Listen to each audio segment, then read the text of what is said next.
Hey everybody, welcome to Leon's Chainsaw Parts and Repair. Today we're going to tackle the issue of fuel tank vents. Early to mid-60s, there was kind of a move on some of these saws, including the XL-101 to 104, and maybe a little further up in the line, I don't remember. And I believe even some of the 700 and 800 series had this.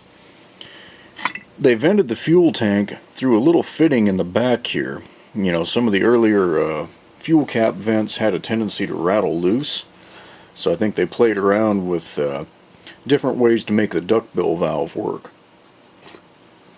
And that was the best way they came up with at the time.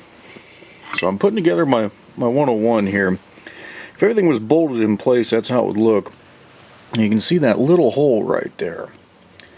Well, that is designed to allow air into the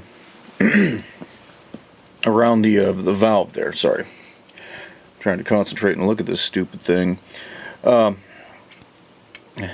So you also get some air from in at the top if you don't have the gasket in there, but once you can see the gaskets, get it the right direction. Once the gasket is in place, no, I had it right the first time. Nope, I didn't. Well, we'll see how many times I can bumble this. I think that's the right way. Yeah, it is.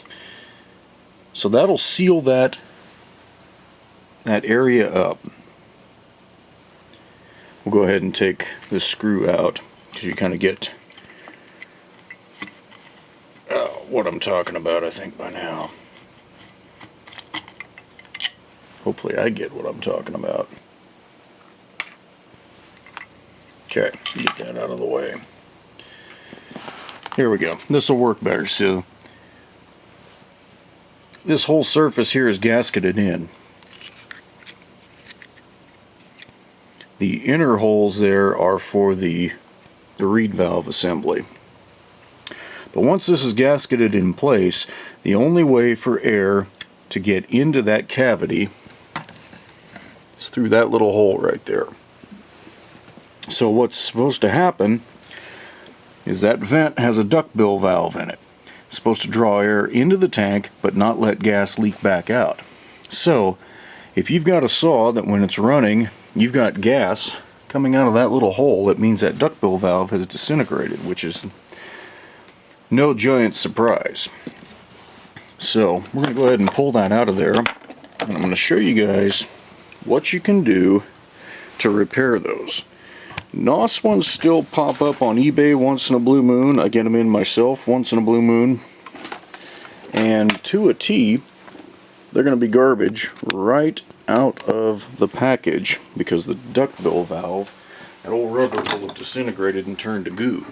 It was just something that happened. You guys have all seen the air filters that are new in the package, and that grommet is nothing but a grease pile. And actually, it's worse than a grease pile. Grease cleans up. So I've already had this out, that's why it wasn't tight. A 5/16 6-wall socket is what you're going to want. If you use a 12-point, you are probably going to strip this out. Some of these have been in there extraordinarily tight. I left this in place while I was doing my painting, so it's got a little paint on it, but first glance, this fitting doesn't look like there's any real way to service it. And there's no way you're going to focus down in there, I know that, but I can see a big gob of goo.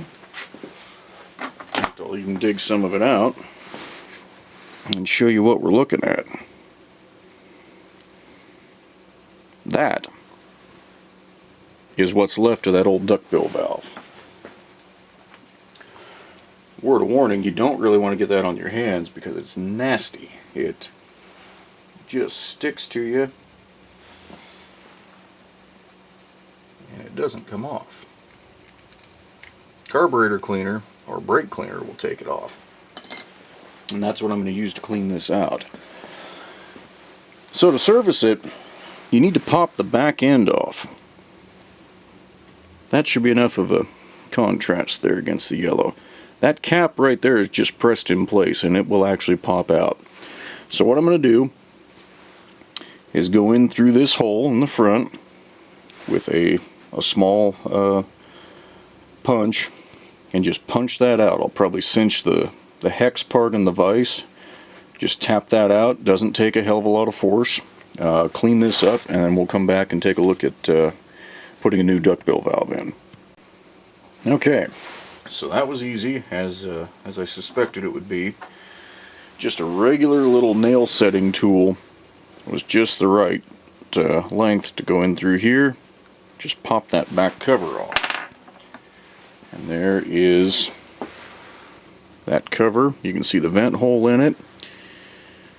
Hopefully there's enough light that you can see there's a little ridge down there. So this is designed for the bigger style duckbill valve, and I have some of those, so I'm going to use it. But at the same time, you can use the smaller orange ones that aren't that big. All you're going to do is slip that duckbill in. So you want the duckbill facing into the tank. Just lightly seat it. And this is probably a good time to mention that you want to make sure when you've used solvent to get it all dried out, because it will disintegrate the new rubber. Alright, so you can see that's ready to be tapped back into place, and boom, you're done. Now if for some reason that felt loose, a little dab of super glue would do it, but right there is a repaired fuel tank vent. You will no longer have a gas leak coming into your carburetor chamber. You just want to cinch this in. This is a tapered pipe thread. You don't need any dope on it or anything like that. Just get it started back in there, tighten it down, and away you go. But there has been some question about this.